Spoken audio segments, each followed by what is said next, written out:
All right, now I have the initial chain of contiguous thirds plus one more interval, and I'm going to continue with the sequence that's known as the equal temperament via Marpurg. And that's very easy to describe, really. What it is you have the contiguous thirds the same as in equal temperament, and then from each of these three bottom notes of the contiguous thirds, the F3, the A3, and the C sharp 4, you tune a pure interval from each. So I've already done that F to B flat and C sharp to F sharp, okay? So now the next note would be A3, and I'm going to tune a pure fourth with the D.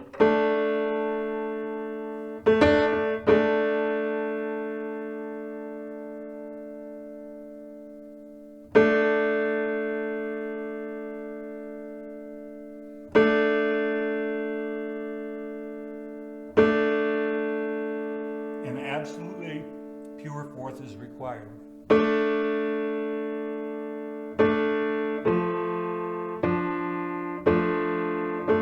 Pure fifth.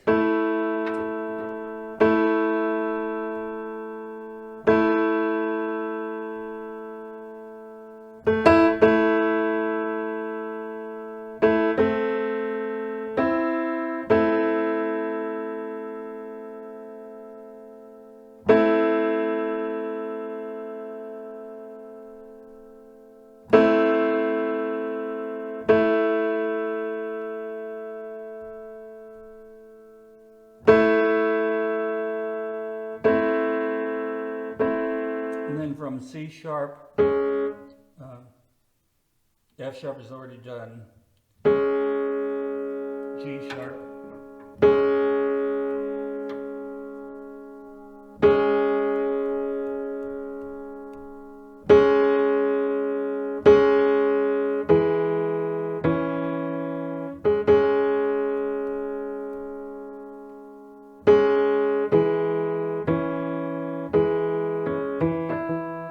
adjust this note a little bit.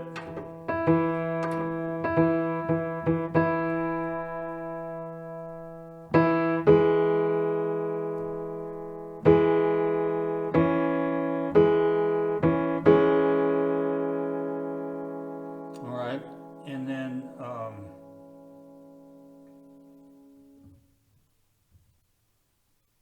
yes, I think I have all of them. So then we have, yeah, the C is what I didn't do yet.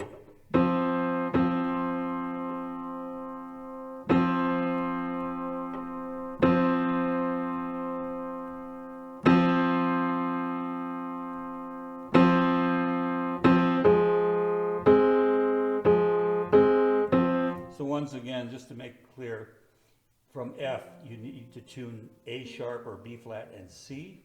From A, you need to tune D and E above it. And from C sharp, F sharp below and G sharp below. And at that point, you have only three notes that you have not yet tuned. And those are the G, 3, B3, and D sharp 4. And note that each of those notes is one full step above the initial contiguous thirds that you tune.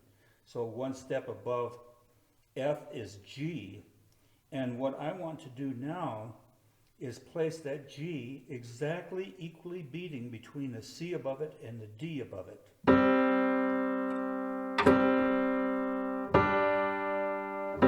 See, this interval is almost pure, but this one beats badly.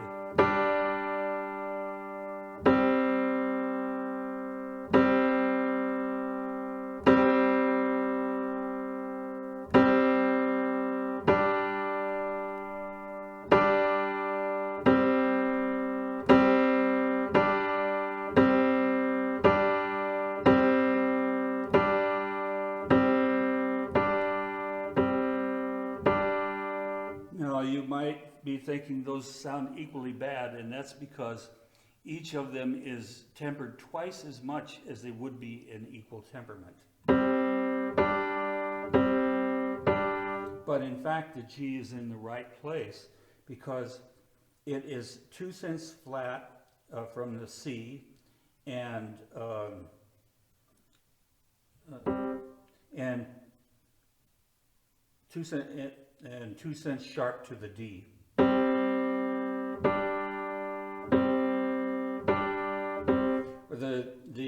The C is actually 2 cents flat, and the D is 2 cents sharp.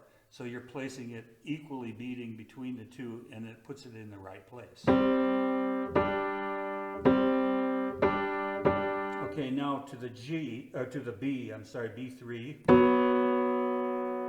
Between that and the E above it.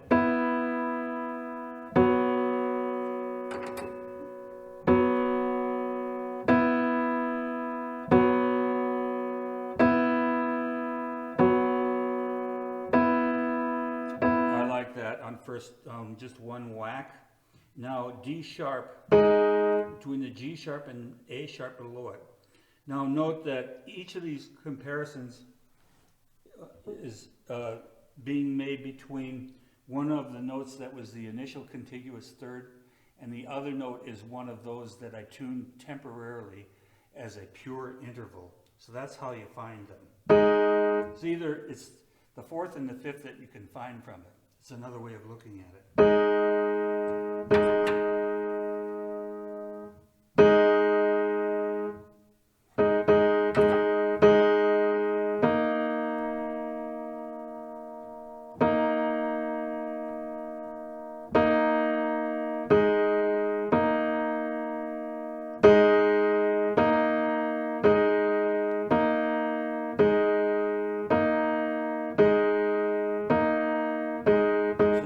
Sound equally bad, but amazingly, if I play the thirds, they're going to sound pretty much the way that they should in equal temperament.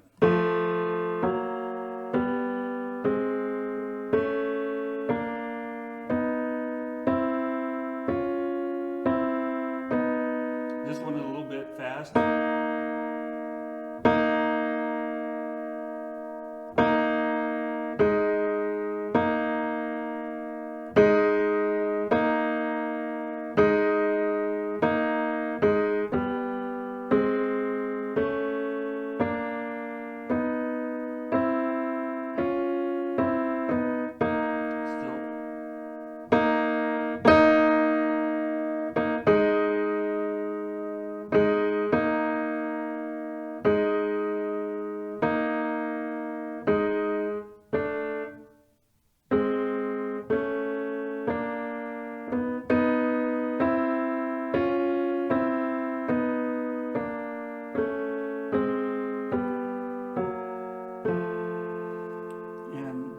That's really very well executed now, and that's what was known as the Marpurg temperament. Okay, and the temperament that I designed, all it does is go back to those intervals that were initially tuned as pure intervals, and then find the right place for them.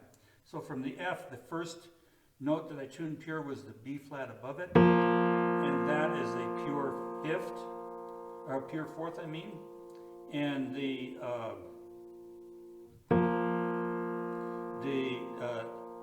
E flat above it beats badly.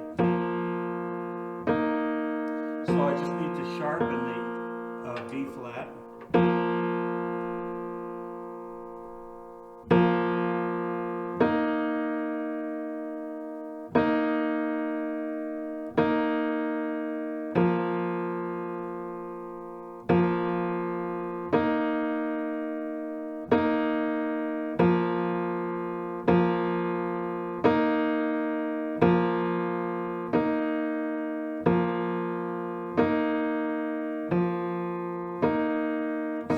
Have two fourths that sound more like you expect them to.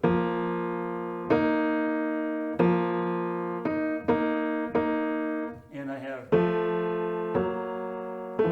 I didn't do the F sharp yet, so we'll just leave that for a little bit later. Now the C is pure, but against the G below it, it beats.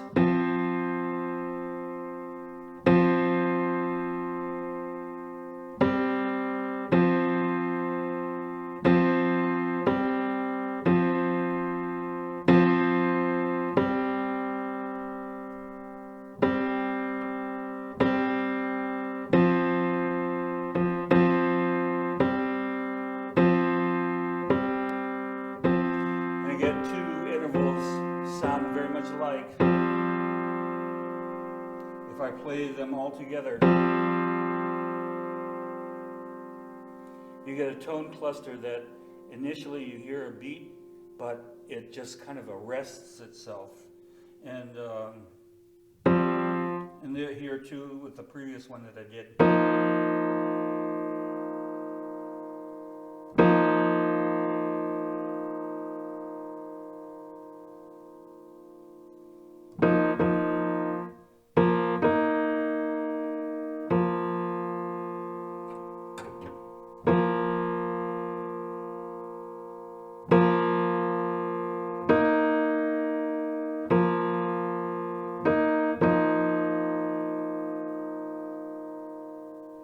That can actually be a check for what you're doing, is if you play all three notes together, you initially hear a beat, but then it seems to stop.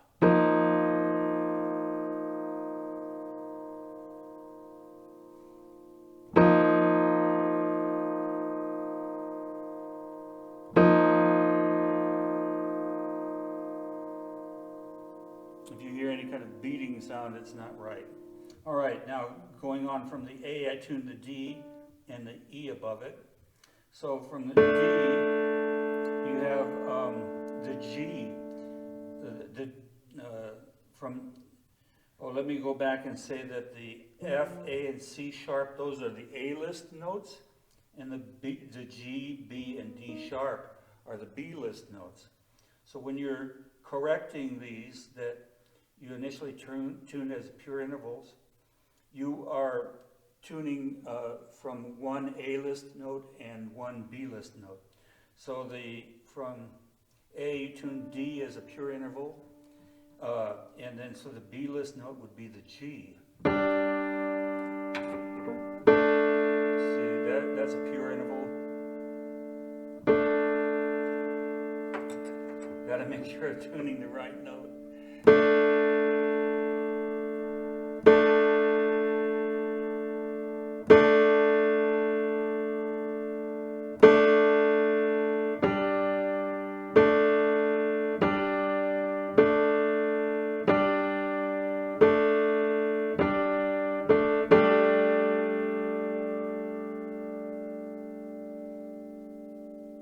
And there I get that arrested sound again.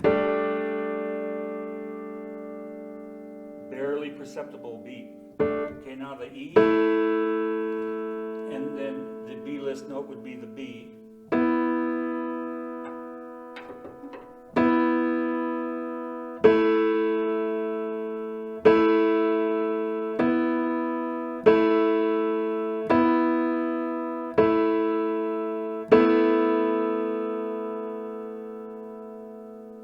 And then finally from C sharp, I tuned F sharp and G sharp. And the B-list note for F sharp would be the B.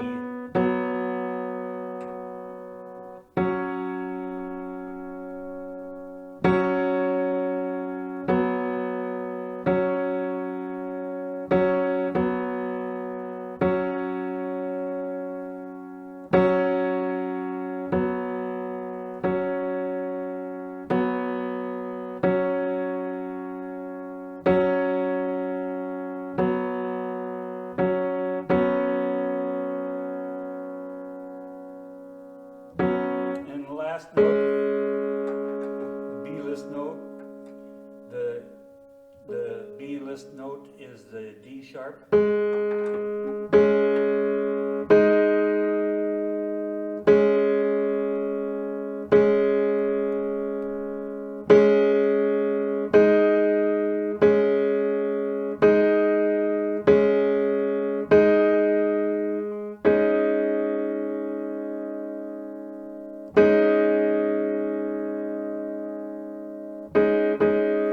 Now that's the entire temperament, and it should end up sounding very perfect. So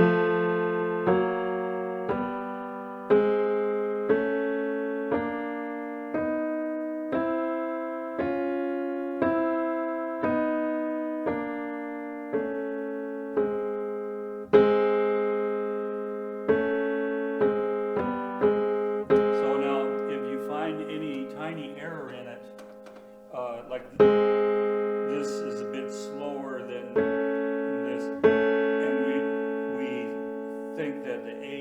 sharp is very reliable, so there must be something wrong with this interval. So go back.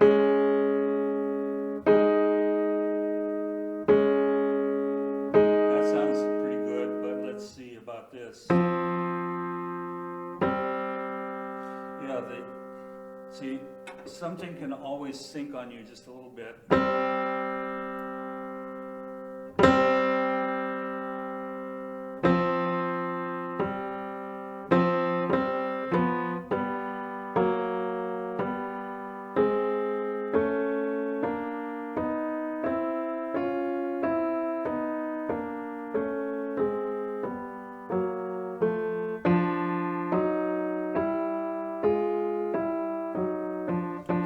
As an examiner, I can tell you that this would pass the PTG tuning exam at 100% the way that it is. Now let's listen to the fifths.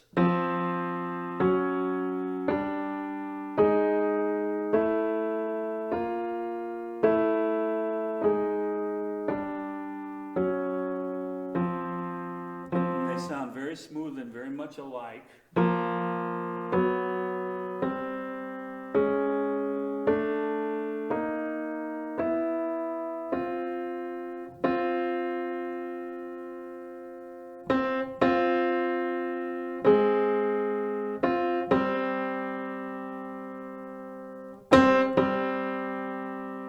That's C again.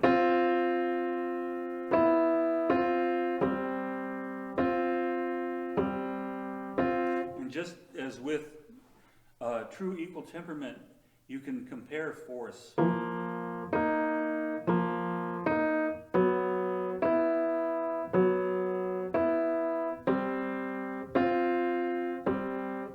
For similarity, and fifths, you can only do chromatic fifths. But you see, all of the fourths and fifths are virtually equal with each other. Let's see.